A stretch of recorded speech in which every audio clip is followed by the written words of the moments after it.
اللہ رب العزت نے اپنی توحید کی یا اپنی تعریف و توصیف حمد و ثنا کی بات کرنے کی بجائے پہلی وحی جو نازل ہوئی اس میں اللہ رب العزت نے پڑھنے کا حکم ارشاد فرمایا. تو یہ بات اپنے آپ میں بہت بڑی بات ہے کہ اللہ رب العزت نے پہلی وحی میں لا الہ الا اللہ یا الحمدللہ یا سبحان اللہ یا اللہ اکبر جیسے کلمات کی بجائے اقرأ باسم ربک الذی خلق کہا. پڑھو اپنے رب کے نام سے جس نے پوری کائنات کو پیدا فرمایا. اور اس کے ساتھ ہی اللہ رب العزت نے ایک اسپیشل بات بھی ضمن میں ارشاد فرمائی اقرأ وربک الاکرم، پڑھو تمہارا رب بڑا کریم. تو پڑھنے پڑھانے کا اسلام نے گویا کہ پہلے دن ہی زور دیا ہے. قرآن پاک ہم یہ کہہ سکتے ہیں کہ علمی ولولہ پیدا کرنے والی پہلی آسمانی کتاب ہے. جس کتاب کی شروعات ہی پڑھنے لکھنے سے ہو رہی ہے. اور یہ سچ بھی ہے کہ دنیا میں علمی انقلاب پیدا کرنے میں مذہب اسلام کا سب سے بڑا رول رہا ہے. اگر ہم مسلمان آج کی تاریخ میں دنیا کو یہ اسلامی نقطہ باور کروانے میں کامیاب ہو جائیں تو شاید بہت بڑی تعداد کے پاس اسلام کے دامن میں پناہ لینے کے علاوہ کوئی گنجائش نہیں بچے گی. آج انسان ٹیکنالوجی کے تھرو جہاں کہیں بھی پہنچنے کی دعوے کر رہا ہے یا کوششیں کر رہا ہے. ہم سب جان رہے ہیں آج سے 25 سال پہلے تصور نہیں کیا جا سکتا تھا ان آسانیوں کا، اس ٹیکنالوجی کا جس کو آج ہمارا چھوٹا سا بچہ بھی یوز کر رہا ہے. اگر آج سے 50 سال پہلے ہمارے بزرگوں سے پوچھا جاتا، ان کو بتایا جاتا کہ کوئی چیز ہمارے ہاتھ میں ایسی ہوگی کہ ہم یہاں بیٹھے ہوئے ملکوں بات کر سکیں گے تو شاید انہیں یقین بھی نہ ہوتا. لیکن آج کی تاریخ میں یہ بچوں کا کھیل بن چکا ہے. دنیا اتنی تیزی کے ساتھ آگے بڑھی ہے. لیکن سوال یہ پیدا ہوتا ہے کہ دنیا نے رینگنے کی جگہ ہواؤں میں پرواز کرنا شروع کر دیا ہے. دن بدن اسپیڈ تیز ہوتی جا رہی ہے. دنیا سمٹتی چلی جا رہی ہے. ایک کمرہ اور کمرے میں بھی ایک چھوٹا سا ہمارے ہاتھ پر نظر آنے والی چھوٹی سی اسکرین پوری دنیا کا ہمیں مشاہدہ کروا رہی ہے. یہ ترقیاں آخر صرف اسی زمانے میں کیوں ہوئی؟ اس سے پہلے بھی تو انسان اس دنیا میں مدتوں سے رہ رہا ہے. سائنس کی بات مانے تو انسان کروڑوں سال سے رہ رہا ہے. اور سچی بات مانیے تب بھی انسان ہزاروں سال سے اس دنیا پہ رہ رہا ہے. اتنے لمبے پیریڈ میں انسان پتھروں کے دور کی زندگی گزارتا رہا. تھوڑی موڑی چیزیں انسان اپنے لیے ایجاد کر سکا کہ تن ڈھانپنے کے لیے کپڑا بنا لیا اور آگ سلگانے کے لیے 2 پتھروں کو لڑا کر کے آگ کی چنگاری پیدا کرنے کی کوشش کرتا رہا. آج کے دور میں انسان اتنا ایڈوانس بنتا جا رہا ہے کہ آگ بھی نہ سلگانی پڑے اور چیزیں گرم بھی ہو جائیں. یہ پوری کی پوری ترقی یہی 150 سال 150 200 سال کی دین ہے. ایسا پہلے کیوں نہیں ہوا؟ اور یہ ترقی اپنی جگہ. علم جس کا دنیا کو آج بڑا بھرم ہے اور جس کے لیے دنیا نے اپنی ایک نئی دنیا بسائی ہے، اس کا حال یہ ہے کہ آج کی تاریخ میں اگر میں یہاں کسی سے پوچھ لوں کہ بیکانیر شہر میں کتنے اسکول ہیں تو شاید ایگزیکٹ آنکڑے بہت کم لوگ بتا پائیں. ایک شہر کا حال یہ ہے. ایک شہر میں ہزاروں کی تعداد میں اسکول نظر آتے ہیں اور جتنا بڑا شہر اتنی زیادہ تعداد. اگر یہ دریافت کر لیا جائے کہ ہمارے ملک میں کتنی یونیورسٹیز ہیں تو شاید ہمیں صحیح اندازہ بھی نہ ہو. اس طرح سے دنیا علمی طور پر آگے بڑھ رہی ہے. لیکن یہ جو کچھ بھی ہوا ہے اسی زمانے میں کیوں ہوا ہے؟ اس سے پہلے دنیا میں بڑے بڑے دانشور رہے، لمبی چوڑی امتیں رہیں، بڑے بڑے نامی گرامی فلاسفہ رہے جن کے نام آج درسگاہوں میں ہم پڑھتے پڑھاتے ہیں. ان کے زمانوں میں انسان وہی پتھروں کے دور کی زندگی گزارتا رہا اور آج انسان جانے کہاں کہاں کا تصور پال رہا ہے. ہر صبح نئی خبر سننے کو ملتی ہے، ترقی کی ایک نئی کہانی ہوتی ہے. انسان یہ تلاش کرنے لگا ہے کہ زمین کے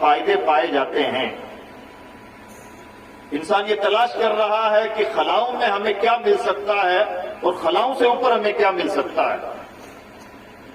ایک ایک چیز کے کو ہم 10 آکار کیسے دے سکتے ہیں. انسان جو علمی طور پر نئی فتوحات حاصل کر رہا ہے، سچی بات یہ ہے اگر یہ صرف اس زمانے کے انسانوں کا کمال ہوتا، ایسے ہی انسان بلکہ اس سے بڑی قد کاٹھی کے انسان پہلے پائے جاتے تھے، لیکن یہ ترقیاں پہلے نہیں پائی گئیں. کیوں؟ اقبال نے اس فلسفے کو چلتے چلتے بڑی آسانی سے حل کیا ہے. سبق یہ ملا ہے معراج مصطفیٰ سے ہمیں، عالم بشریت کی زد میں گردوں. سچی بات یہ ہے کہ انسانوں تمہارا کمال نہیں ہے کہ تم کہاں کہاں اونچی اڑنے جا رہے ہو. یہ جو کچھ بھی ہے ایمان کی بات یہ ہے کہ محمد عربی کے قدموں کی برکت ہے.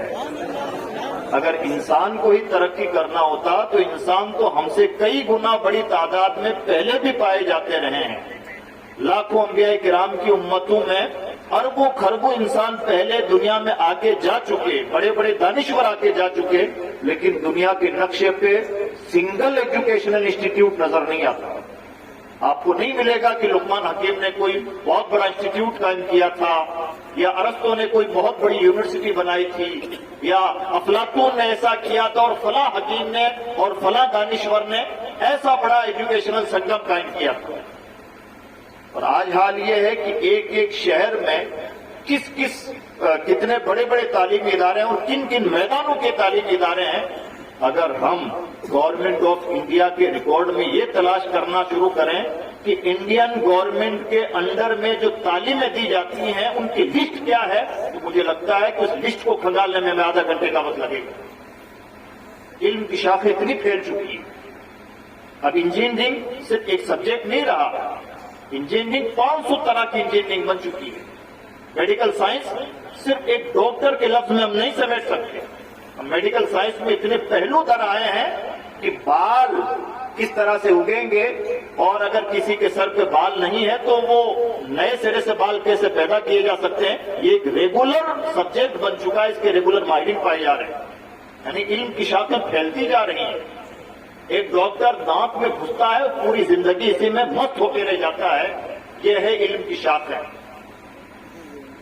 اتنی درازی جو آئی ہے، سچی بات یہ ہے کہ اگر انسانوں کو اتنا ترقی کرنی تھی تو انسانوں کی تو ہم سے زیادہ بھیڑ پہلے بھی رہی ہے. یہ ترقی انسانوں کی نہیں ہے. یہ جو کچھ بھی علمی ولولہ ہے یہ اس پیغمبر کا ولولہ ہے جس نے ہمیشہ اہل علم کی قدر کی، اہل علم کی مجلسوں میں خود تشریف فرما ہوتے، اہل علم کی حوصلہ افزائی فرماتے، اور اس طرح سے حوصلہ افزائی فرماتے اور اس قدر ماحول بنایا. ایک زمانے میں حضرت سیدنا فاروق اعظم رضی اللہ تعالیٰ عنہ نے اعلان فرمایا، لا یبیع فی سوقنا الا من قد تفقہ فی الدین. ہمارے بازار میں شاپنگ کرنے کے لیے وہی آئے جو مفتی ہو. یہ ہے معیار علم.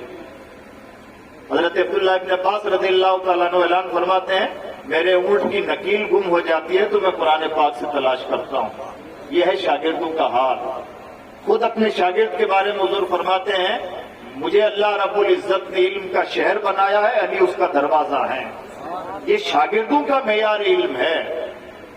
استاد کا معیار علم کیا ہے؟ استاد کا معیار علم یہ ہے، اللہ رب العزت ارشاد فرماتا ہے، وَعَلَّمَكَ مَا لَمْ تَكُنْ تَعْلَمُ. دنیا میں جب بھی کسی کو سرٹیفکیٹ دیا جاتا ہے تو یہ سرٹیفکیٹ دیا جاتا ہے کہ فلاں شخص کو اس چیز کی نالج ہے. جیسے یہ علماء کرام تشریف فرمائے، مدرسوں میں جب کوئی بچہ حافظ یا قاری یا عالم یا مفتی بنتا ہے تو یہ سرٹیفکیٹ دیتے ہیں کہ اس بچے نے اس ٹائم سے اس ٹائم تک ہمارے یہاں تعلیم حاصل کی اور ہم اس بات کی تصدیق کر رہے ہیں کہ یہ بچہ عالم ہے، حافظ ہے، قاری ہے. سیم پروسیس ماڈرن ایجوکیشن کے ساتھ ہوتا ہے. آپ نے ایسا کوئی ادارہ نہیں دیکھا ہوگا یا ایسی کوئی صنعت نہیں دیکھی ہوگی جہاں پر یہ کہا جاتا ہو کہ جو جو نہیں جانتے تھے سب سکھا دیا. اللہ رب العزت نے اپنے حبیب کو صنعت عطا فرمائی. اللہ فرماتا ہے، نبی آپ جو جو نہیں جانتے تھے اللہ نے آپ کو سب کچھ سکھا دیا ہے، اور یہ اسپیشل فضل صرف آپ پر ہے. یہ ہے معیار علم. دنیا میں جاننے کی صنعتیں دی جاتی ہیں، پیغمبر کو یہ صنعت دی جاتی ہے کہ کیا کیا جانتے ہیں اسے کون شمار کرے. جو نہیں بھی جانتے تھے آج سے پہلے اللہ نے وہ سب سکھا دیا ہے۔ جس پیغمبر کا معیار علم ایسا ہو اس پیغمبر کے ماننے والوں کو جہالت زیب نہیں دیتی۔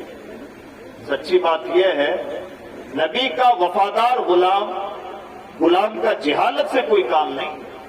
اس لیے ہماری بہت بڑی ذمہ داری بنتی ہے کہ ہم تعلیمی طور پر اپنے آپ کو جتنا اویئر کر سکتے ہیں وہ کریں۔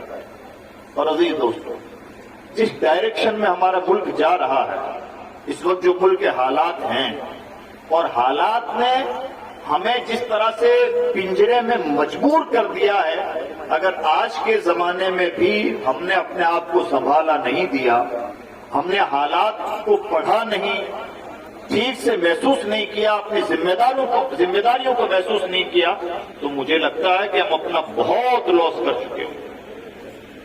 اس لیے بہت ذمہ داری کے ساتھ عرض ہے، دردمندی کے ساتھ عرض ہے کہ آج کے حالات ہم سے اس بات کا مطالبہ کر رہے ہیں کہ ہم سب سے زیادہ فوکس علم پر کریں۔ علم سے میری مراد کیا ہے؟ علم سے پہلی مراد یہ ہے کہ ہمارا کوئی بھی بچہ کسی بھی تعلیم میں جاہل نہیں رہنا چاہیے۔ ہر وہ بچہ جس کی عمر اسکول جانے کی ہے، اسکول کے ٹائم میں وہ بچہ اسکول میں ہونا چاہیے، سیم وہی بچہ صبح یا شام کے ایکسٹرا ٹائم میں مدرسے میں بھی ہونا چاہیے۔ اور یہ تفریق بالکل آج کے دور میں، اب تقریروں سے بھی صرف اس کا ازالہ ممکن نہیں ہے، اب پریکٹیکل طور پر ہمیں یہ کرنا ہوگا کہ ہمارا ہر بچہ جس طرح سے اسکول سے وابستہ ہو، مدرسے سے وابستہ ہو، اور جس طرح سے مدرسے سے وابستہ ہو اسی طرح سے اسکول سے وابستہ ہو۔ اگر ہم نے یہ کر لیا تو عقل مندی کی بات ہے، نہیں کیا تو زمانہ ہمیں سبق سکھانے کے لیے تیار ہے۔ تو مجھے نہیں لگتا کہ اس سے زیادہ نازک گھڑیاں آنے والی ہیں۔ آپ ایک دور افتادہ جگہ پر ہیں، آپ کو شاید ہو سکتا ہے حالات کی نزاکتوں کا کما حق کو احساس بھی نہ ہو، لیکن اگر گہری نظر رکھتے ہیں ہم یہ پائیں گے کہ حالات بہت تنگ ہو چکے ہیں۔ ہماری نیا جس چیز پہ ٹکی ہوئی تھی وہ تھی جمہوریت۔ مجھے کہتے ہوئے دکھ ہے کہ اب جمہوریت کی کشتی بھی ڈاواڈول ہے۔ جس کشتی پہ میں بڑا ناز تھا وہ کشتی بھی چھلنی نظر آتی ہے۔ ایک تسلسل ہے، ہم چاہے فیصلے دیکھ لیں، ہم بیانات دیکھ لیں، انتظامات دیکھ لیں، کس پہ بات کیجیے۔ بہت ساری باتیں وہ ہیں کہ ہم یہاں کر کے پھنس جاتے ہیں اور ہمارے عوام کے کانوں پر جوں تک نہیں رہتی۔ بہت احتیاط کے ساتھ الفاظ ادا کرنے ہوتے ہیں، لیکن عرض مدعا یہ ہے اسلام نے ہمیں پہلی مرتبہ جو دامن ہمیں تھمایا تھا، جس چیز کی تاکید کی تھی، ہر زمانے میں علم ہر بیماری کا علاج رہا ہے۔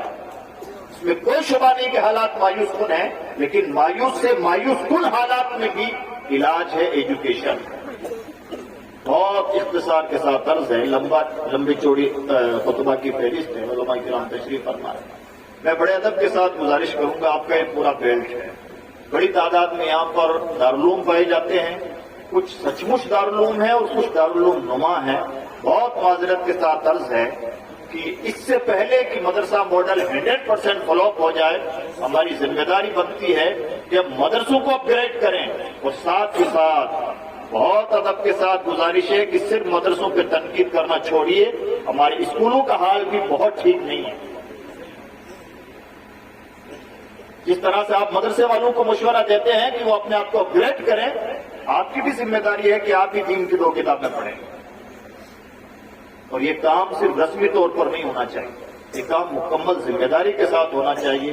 ہم اس بات کو جوش و خروش کے ساتھ سن کے مانیں، آہستگی سے مانیں، آج مانیں، کل مانیں یا نہ مانیں، سچائی یہ ہے کہ ہماری دکھتی ہوئی رگ کا علاج یہی ہے۔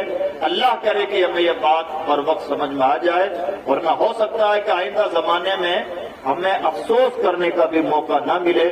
میں امید کرتا ہوں کہ اس روحانی آستانے پر ہم اپنے آپ میں عزم کریں گے کہ ہم سے جہاں تک ہو سکے گا علم کو عام کرنے کی کوشش کریں گے، جو اسلام کا سب سے پہلا میسج ہے۔ اللہ توفیق عطا فرمائے۔